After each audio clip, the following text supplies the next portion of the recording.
Hello everyone, welcome to the channel of KV Teachers Guild. So students, this is part 2 of class 8 civics second chapter Understanding Secularism. Secularism में सभी धर्मों को equally treat किया जाता है.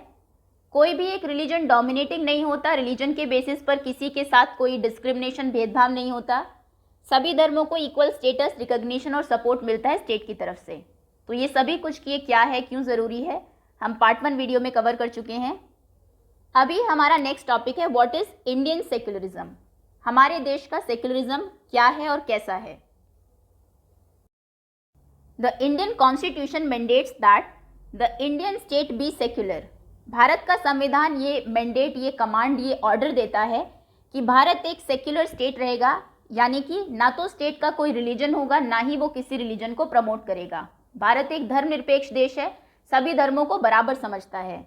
According to the constitution only a secular state can realise its objective to ensure the following. Constitution के according कोई भी सेक्युलर स्टेट इन चीज़ों को इंश्योर करते हुए अपने ऑब्जेक्टिव्स को, अपने उद्देश्यों को रियलाइज कर सकता है, उन्हें अचीव कर सकता है. सबसे पहले तो that one religious community does not dominate another. State को इंश्योर करना है कि एक रिलीजियस कम्युनिटी दूसरी रिलीजियस कम्युनिटी को डोमिनेट ना करे. That some members do not dominate other members of the same religious community. एक ही रिलीजियस कम्युनिटी के कुछ लोग दूसरे को डोमिनेट ना करें. That the state does not enforce any particular religion. State किसी एक पर्टिकुलर रिलीजन को लोगों पर इन्फोर्स ना करे, उनको उसे मानने के लिए ना कहे. Not take away the religious freedom of individuals. ना ही इंडिविजुअल्स की जो रिलीजियस फ्रीडम है उसको उनसे टेक अवे करे, उनसे छीने. तो ये 3 चीज़ें ध्यान रखनी है स्टेट को. एक कम्युनिटी के, एक रिलीजियस कम्युनिटी के लोग दूसरे को ना डोमिनेट करें. एक ही कम्युनिटी में लोग आपस में एक दूसरे को डोमिनेट ना करें. स्टेट कोई भी रिलीजन फॉलो करने के लिए ना बोले और लोगों की जो फ्रीडम है किसी भी धर्म को मानने की, उसको इंटरप्रेट करने की, प्रोपेगेट करने की, वो उनसे छीने ना. The Indian state works in various ways to prevent the above domination. ये ऊपर जो डोमिनेशन गिवन है, कोई किसी को डोमिनेट ना करे, इनको रोकने के लिए इंडियन स्टेट अलग अलग तरीकों से काम करता है. सबसे पहले तो it uses a strategy of distancing itself from religion. State ने अपने आप को रिलीजन से डिस्टेंस कर लिया है, यानी कि उससे दूरी बना ली है. स्टेट का रिलीजन से कोई लेना देना नहीं है. The Indian state is not ruled by a religious group. Bharat में कोई भी एक रिलीजियस ग्रुप रूल नहीं करता है. सरकार जो है वो किसी एक धर्म की नहीं होती है. And not does it support any one religion. ना ही स्टेट किसी एक धर्म को सपोर्ट करता है. इंडिया में गवर्नमेंट स्पेसेस जैसे कि law courts, police station, government schools and offices are not suppose to display और प्रमोट एनी वन रिलीजन. जितने भी गवर्नमेंट स्पेसेस हैं, सरकारी दफ्तर हो, चाहे कोर्ट हो, पुलिस स्टेशन हो, स्कूल हो, गवर्नमेंट स्कूल्स जो होते हैं, वहाँ पर आप ना तो कुछ चीज़ें ऐसे डिस्प्ले कर सकते हैं, ना ही किसी पर्टिकुलर रिलीजन को प्रमोट कर सकते हैं. एक एग्जाम्पल यहाँ पर आपको दिया हुआ है. In a government school in सीमापुर, students want to celebrate a religious festival. सीमापुर के एक सरकारी स्कूल में बच्चे एक रिलीजियस फेस्टिवल सेलिब्रेट करना चाहते हैं. तो वो पूछ रहे हैं अपनी टीचर से, sir there is a big religious festival next month. अगले महीने एक बड़ा रिलीजियस फेस्टिवल है जो एक पर्टिकुलर रिलीजन को बिलोंग करता है. जैसे हमारे 3 नेशनल फेस्टिवल्स होते हैं, Independence Day, Republic Day and Gandhi Jayanti. कुछ फेस्टिवल पर्टिकुलर रिलीजन के होते हैं, जैसे कि ईद है, मुस्लिम्स की है, देन क्रिसमस है तो क्रिश्चियंस का है, गुरुपूरब है तो सिख्स का है, दिवाली है तो हिंदूज़ की है. इनको हम रिलीजियस फेस्टिवल्स बोलते हैं. तो ऐसा कोई बड़ा रिलीजियस फेस्टिवल आ रहा है, हम उसे सेलिब्रेट करना चाहते हैं. We have never celebrated in school. हमने इसे कभी भी स्कूल में सेलिब्रेट नहीं किया है. क्या हम इस साल ऐसा कर सकते हैं? तो उनके टीचर बताते हैं, I am afraid that it's not possible. ये पॉसिबल ही नहीं है. रेखा, उस बच्ची का नाम रेखा होगा. ये गवर्नमेंट स्कूल है. We can not give importance to any one religion. हम किसी एक धर्म को इम्पॉर्टेंस नहीं दे सकते. प्राइवेट स्कूल्स में डू दैट. प्राइवेट स्कूल्स ऐसा कर सकते हैं. Government schools don't celebrate any religious festivals. जो सरकारी स्कूल है वो ऐसा कोई भी रिलीजियस फेस्टिवल सेलिब्रेट नहीं कर सकते in the school premises. School के प्रेमिसेस के अंदर. Most religious festivals are public holidays. ज़्यादातर जो रिलीजियस फेस्टिवल है उस पर स्कूल की छुट्टी होती है. वो इसीलिए है ताकि आप उनको घर पर सेलिब्रेट कर सकें. I never thought of it this way. मैंने कभी इस तरीके से इसको नहीं सोचा कि स्कूल है तो इसीलिए हम यहाँ पर रिलीजियस फेस्टिवल नहीं मनाते, क्योंकि किसी पर्टिकुलर रिलीजन को हम प्रमोट नहीं कर सकते. I guess we can always celebrate it outside school. लेकिन स्कूल के बाहर आप फ्री है किसी भी रिलीजियस फेस्टिवल को सेलिब्रेट करने के लिए. Anyways we were planning to celebrate in our locality, हम अपनी लोकेलिटी में इसको सेलिब्रेट करने का प्लान कर ही रहे हैं. In the above storyboard, the celebration of religious festival within the school would have been a violation of the government's policy of treating all religions equally. Government की पॉलिसी है कि सभी धर्मों को इक्वली ट्रीट करना है, तो अगर स्कूल में रिलीजियस फेस्टिवल सेलिब्रेट किया जाता है वो इस पॉलिसी का वायलेशन है, इसका उल्लंघन होगा, क्योंकि आप सबको इक्वल नहीं मान रहे हैं, एक धर्म के फेस्टिवल को सेलिब्रेट कर रहे हैं स्कूल में. Government school can not promote any one religion इधर इन द मॉर्निंग प्रेयर, सुबह की प्रेयर में भी वो किसी एक धर्म को प्रमोट नहीं कर सकते, ना ही किसी रिलीजियस सेलिब्रेशंस के थ्रू. This rule does not apply to private schools, लेकिन ये रूल प्राइवेट स्कूल्स पर अप्लाई नहीं होता है.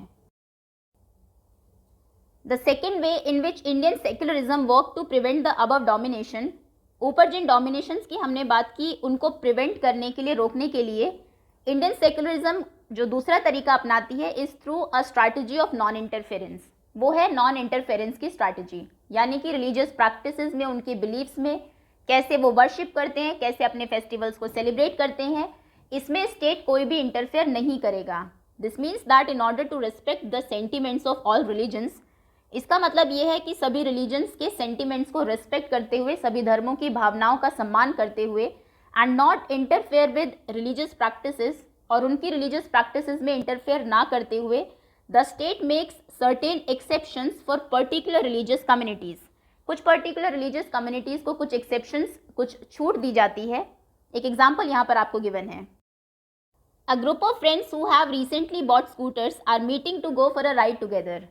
एक फ्रेंड्स का ग्रुप जिन्होंने रिसेंटली स्कूटर्स खरीदे हैं वो मिलते हैं साथ में राइड पर जाने के लिए. सो एक फ्रेंड दूसरे को कहता है, I hope you have a helmet, तुम्हारे पास हेलमेट तो होगा. You know the law in Delhi requires that you wear one. Delhi में ये कानून है कि हेलमेट पहनना ज़रूरी है. Why are not you wearing a helmet, do you want to be fined. तो हेलमेट क्यों नहीं पहना है, क्या तुम चाहते हो कि तुम पर फाइन लगे. सरदार जी कहते हैं, don't worry I will not be find, चिंता मत करो कोई फाइन नहीं लगेगा. अब ये पूछते हैं, इनका नाम परमजीत है, कि परमजीत क्यों तुम पर फाइन नहीं लगेगा.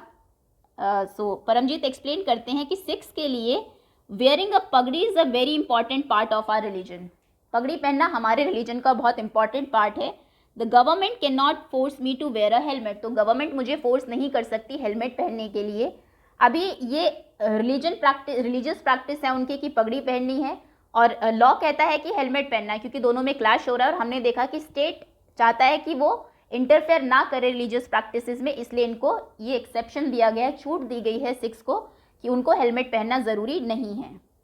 ऊपर जो हमने स्टोरी देखी परमजीत की, जो कि सिख है, does not have to wear a helmet, उनको हेलमेट पहनने की ज़रूरत नहीं है. और ऐसा इसीलिए है because the Indian state recognizes that wearing a pagri, turban जिसको बोलते हैं, is central to Sikh religious practice. ये बहुत इंपॉर्टेंट है, जो इनकी रिलीजियस प्रैक्टिस है उसमें ऐसा स्टेट ने रिकॉग्नाइज किया, इंडियन स्टेट ने. और क्योंकि in order not to interfere with this, इसके साथ हम इंटरफेयर ना करें, इसलिए उनको कानून में कुछ एक्सेप्शंस दिए गए हैं. The third way in which Indian secularism work to prevent the domination listed earlier, जिन डोमिनेशंस को हमने ऊपर लिस्ट किया, जिनके बारे में बात की, उनको प्रिवेंट करने के लिए इंडियन सेक्युलरिज्म का जो तीसरा तरीका है is through a strategy of intervention. वो है स्ट्रैटेजी ऑफ इंटरवेंशन. पहले हमने बात की स्ट्रैटेजी ऑफ नॉन इंटरफेरेंस, कि स्टेट इंटरफेयर नहीं करेगा किसी भी रिलीजन में, लेकिन अगर रिलीजन में कोई इनकरेक्ट, कोई ईवल प्रैक्टिस है तो उसको एंड करने के लिए स्टेट को, गवर्नमेंट को इंटरवीन करना पड़ेगा. You read earlier in this chapter about untouchability. इस चैप्टर के शुरुआत में हमने अनटचेबिलिटी के बारे में पढ़ा था. This is a good example, ये अच्छा एग्जाम्पल है, where members of the same religion, एक ही रिलीजन के मेंबर्स, यहाँ हिंदू रिलीजन की बात हो रही है, तो हिंदूज़ में कुछ अपने आप को अपर कास्ट हिंदू समझते हैं, वो डोमिनेट करते हैं दूसरे मेंबर्स को जिनको वो लोअर कास्ट समझते हैं, उसी कम्युनिटी के, उसी रिलीजन के अंदर. तो अब अगर वो कहे कि नहीं हमारे रिलीजन में तो ऐसा ही लिखा है, अपर कास्ट डोमिनेट ही करते हैं लोअर कास्ट को, तो हम इस प्रैक्टिस को कंटिन्यू रखेंगे, तो ऐसे केस में स्टेट नॉन इंटरफेरेंस की पॉलिसी नहीं अपनाएगा, यहाँ पर उसको इंटरफेयर करना पड़ेगा. In order to prevent this religion-based exclusion and discrimination of lower castes, so lower caste के साथ जो discrimination हो रहा है, भेदभाव हो रहा है, जो उनको exclude किया जा रहा है सोसाइटी से उनके religion की वजह से, इसको prevent करने के लिए the Indian Constitution bans untouchability. हमारे देश के संविधान ने untouchability को बैन कर दिया है.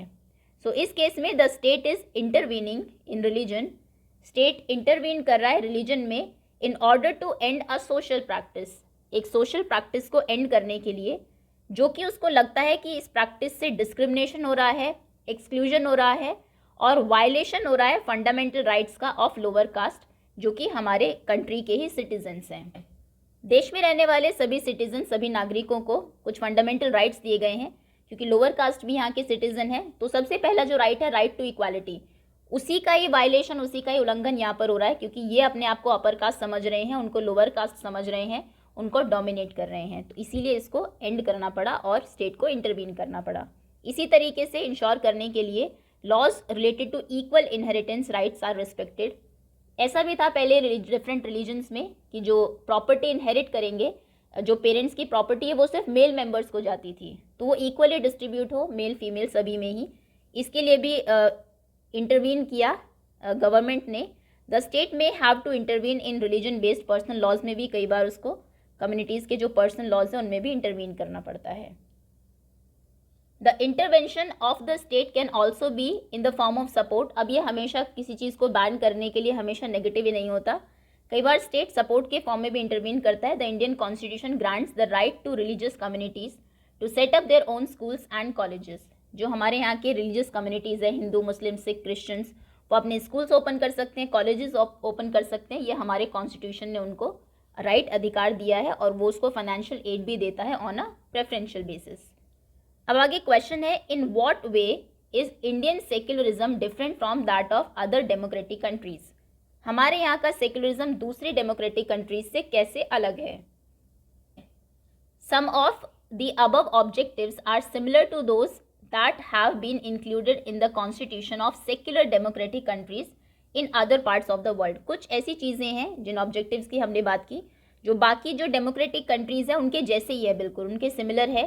जैसे कि the first amendment of US constitution, पहला जो अमेंडमेंट हुआ था, जो चेंज हुआ था यूएस कॉन्स्टिट्यूशन में, वो प्रोहिबिट करता है, रोकता है स्टेट के लेजिस्लेचर को from making laws respecting an establishment of religion. किसी एक पर्टिकुलर रिलीजन के फेवर करने को, उसके फेवर में लॉ बनाने को, या फिर prohibit the free exercise of religion, या फिर ऐसा कोई लॉ अगर बना रही है सरकार, स्टेट, जो कि फ्री एक्साइज ऑफ रिलीजन को प्रोहिबिट करता है, तो आप उस पर लॉ नहीं बना सकते। ये यूएस का कॉन्स्टिट्यूशन ने प्रोहिबिट कर दिया है। पहला ही अमेंडमेंट यही था यूएस कॉन्स्टिट्यूशन का। उसमें क्या कहा गया कि ऐसा किसी भी कानून बनाने के लिए मनाही है जिसमें आप किसी रिलीजन को स्टैब्लिश कर रहे हो, यानी कि किसी एक पर्टिकुलर धर्म को, रिलीजन को स्टेट का रिलीजन बना रहे हो, या फिर फ्री एक्साइज ऑफ रिलीजन को प्रोहिबिट कर रहे हो। What is mean by word establishment is that the legislature can not declare any religion as the official religion. कोई भी लेजिस्लेचर अपने किसी भी रिलीजन को ऑफिशियल रिलीजन नहीं बना सकता है। Nor can they give preference to one religion, ना ही वो किसी एक रिलीजन को प्रेफरेंस देंगे। तो इसमें तो बिल्कुल हमारे जैसा, या हमारा जो देश है वहाँ पर भी स्टेट का कोई रिलीजन नहीं होता, ना ही वो किसी रिलीजन को प्रेफरेंस देता है। In the USA the separation between state and religion means that neither the state nor religion can interfere in the affairs of one another. वहाँ पर सेपरेशन का मतलब ये है कि ना तो स्टेट रिलीजन में इंटरफेयर करेगा और ना ही रिलीजन स्टेट में। There is one significant way in which Indian secularism differ from the dominant understanding of secularism as practiced in United States of America। USA में जिस टाइप का सेक्युलरिज्म प्रैक्टिस किया जाता है और हमारे देश में जैसा किया जाता है, उसमें एक बहुत सिग्निफिकेंट डिफरेंस है। This is because unlike the strict separation between religion and state in America, American secularism, वहाँ पर हमने देखा कि दोनों बिल्कुल अलग है। ना रिलीजन इंटरफेयर करता है, ना ही स्टेट करता है, जबकि इंडिया में ऐसा नहीं है। इंडियन सेक्युलरिज्म में स्टेट इंटरवीन कर सकता है रिलीजियस अफेयर्स में। ऊपर भी हमने देखा दोनों प्रैक्टिसेस वो अपनाता है, नॉन इंटरफेरेंस की भी है लेकिन इंटरवेंशन की भी है। अगर कुछ उसको लगता है कोई ऐसी प्रैक्टिस है किसी रिलीजन में जो कि फंडामेंटल राइट्स को या फिर किसी इंडिविजुअल की डिग्निटी को अफेक्ट करती है, तो उसमें स्टेट इंटरवीन कर सकता है, उसको चेंज कर सकता है। You have read about how the Indian constitution intervene in Hindu religion practices in order to abolish untouchability. हमने देखा कि कैसे कॉन्स्टिट्यूशन ने इंटरवीन किया हिंदू रिलीजन में और अनटचेबिलिटी को अबॉलिश कर दिया, खत्म कर दिया। इन इंडियन सेक्युलरिज्म दो the state is not strictly separate from religion, it does maintain a principled distance vis-a-vis religion. So India में, इंडियन सेक्युलरिज्म में स्टेट स्ट्रिक्टली सेपरेशन नहीं है दोनों के बीच में, वो इंटरफेयर कर सकता है लेकिन फिर भी एक प्रिंसिपल डिस्टेंस वो मेंटेन करता है रिलीजन के रेस्पेक्ट में. This means that any interference in religion by the state जब इंटरफेयर करता है रिलीजन में has to be based on the ideals laid in the constitution. Constitution में जो आइडियल्स ले किए गए हैं, लिखे गए हैं, उन्हीं पर बेस्ड वो होना चाहिए. जैसे अनटचेबिलिटी को अबॉलिश किया क्योंकि कॉन्स्टिट्यूशन में बात की गई थी इक्वालिटी की, वो उसको अफेक्ट कर रहा था इसलिए उसको ख़त्म करना पड़ा. तो कॉन्स्टिट्यूशन में अगर जो आइडियल्स लिखे गए हैं उनको कोई अफेक्ट कर रहा है कोई रिलीजन की प्रैक्टिस, तो उसमें वो इंटरफेयर कर सकता है. These ideals serve as the standards through which we can judge whether the state is or is not behaving according to secular principles. So, state secular principles के according behave कर रहा है या नहीं, ये हम इन standards के basis पर जज कर सकते हैं जो कि हमारे constitution में लिखा गया है कि कहाँ तक ठीक है state का interfere करना religion में. The Indian state is secular. India एक सेक्युलर स्टेट है and works in various ways to prevent religious dominations, और बहुत अलग अलग तरीक़ों से काम करता है कि रिलीजियस डोमिनेशन को वो प्रिवेंट कर सके. 3 तरीके हमने ऊपर देखे भी. एक तो अपने आप को सेपरेट रखता है बिल्कुल रिलीजन से, नॉन इंटरफेरेंस की पॉलिसीज़ भी अपनाता है, कुछ लोगों को पर्टिकुलर रिलीजन्स को कुछ एक्सेप्शंस भी देता है, लेकिन कई जगह वो इंटरवीन भी करता है. The Indian constitution guarantees fundamental rights. Bharat का जो संविधान है वो कुछ फंडामेंटल राइट्स गारंटी करता है अपने सिटीजन्स को, जो कि बेस्ड है इन सेक्युलर प्रिंसिपल्स पर ही. जबकि this is not to say that there is no violation of these rights in Indian society. हम ऐसा नहीं कह सकते कि कहीं भी इनका वायलेशन हो ही नहीं रहा है. Indeed it is precisely because such violation happen frequently that we need a constitution mechanism to prevent them. ये कहीं ना कहीं होता ही रहता है, फ्रीक्वेंटली हमें देखने को मिलता है कि लोग वायलेट करते हैं किसी दूसरे पर्सन के फंडामेंटल राइट्स को. तो इसके लिए हमारे पास एक पर्टिकुलर कॉन्स्टिट्यूशनल मैकेनिज्म होना चाहिए जिससे कि इसको प्रिवेंट किया जा सके from happening. The knowledge that such rights exist make us sensitive to these violations. क्योंकि हमें पता है, जानकारी होनी चाहिए कि ऐसे ये राइट्स हैं हमारे, ये अधिकार है, ताकि हम इन वायलेशंस के प्रति सेंसिटिव हो सके and enable us to take action ले सके when these violations takes place, जबकि ये वायलेशंस होते हैं. In February 2004, France passed a law banning students from wearing any conspicuous religious or political signs or symbols. फरवरी 2004 में France ने एक law पास किया जहाँ पर स्टूडेंट्स को बैन किया गया कि वो कोई भी रिलीजियस पॉलिटिकल साइन या फिर कोई सिंबल नहीं पहन सकते जो कि कॉन्स्पिक्यूअस हो, यानी कि जो आसानी से दिखता हो, जैसे कि इस्लामिक हेड स्कार्फ, बुरखा, जूइश स्कल कैप, जूइश जो एक कैप पहनते हैं, या फिर क्रिश्चियंस जो कि क्रॉस वेयर करते हैं. तो ये सब मना कर दिया गया. This law has encountered a lot of resistance. बहुत रेजिस्टेंस इसको फेस करनी पड़ी from immigrants who are mainly from the former French colonies of Algeria, Tunisia और मोरक्को. अल्जीरिया, ट्यूनीशिया और मोरक्को से जो लोग आए थे फ्रांस में, ये तीनों कंट्रीज़ पहले फ्रांस की कॉलोनीज हुआ करती थी, उन्होंने इसका बहुत विरोध किया. 1960 में, यानी कि इससे बहुत पहले, France had faced a shortage of workers. France में वर्कर्स की शॉर्टेज हो गई, इसलिए उन्होंने प्रोवाइड कराए वीज़ाज टू दीज इमिग्रेंट्स, इन कंट्रीज़ के इमिग्रेंट्स को जो कि यहाँ पर आए फ्रांस में, उन्होंने वर्क करना शुरू किया. The daughters of these immigrants often wear head scarfs. यहाँ की जो डॉटर्स थी वो जनरली हेड स्कार्फ, बुरका पहना करती थी जब स्कूल अटेंड करती थी. जबकि with the passing of this new law, जब से नया लॉ पास हुआ है, they have been expelled from their school for wearing head scarfs. उनको स्कूल से एक्सपेल कर दिया जाता था अगर वो हेड स्कार्फ्स पहन कर जाती थी.